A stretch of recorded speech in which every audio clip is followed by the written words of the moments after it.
Another day, another vlog na sadta mga may guys. So for today's video day, no, nag-arrange do ko aning mga napalit kanyang sako may guys. Kay para himuong pisi mo ni siya mga may guys, ang mga sako nga himuon na mong pisi.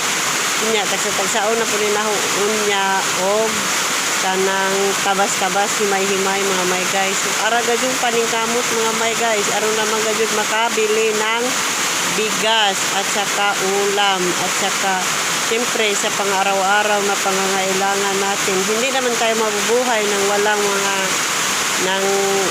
may mga pangangailangan talaga na ating gagamitin. So ganyan mga may guys, nag-a-arrange muna ako sa nabili kong dalawang bundle na sako.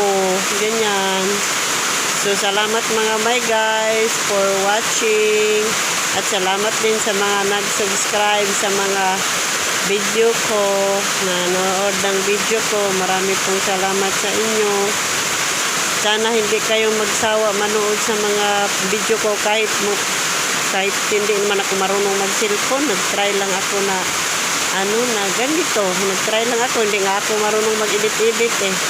So maraming salamat sa nakikinig sa video ko. Salamat po ng marami. Sana manood pa kayo. Salamat po.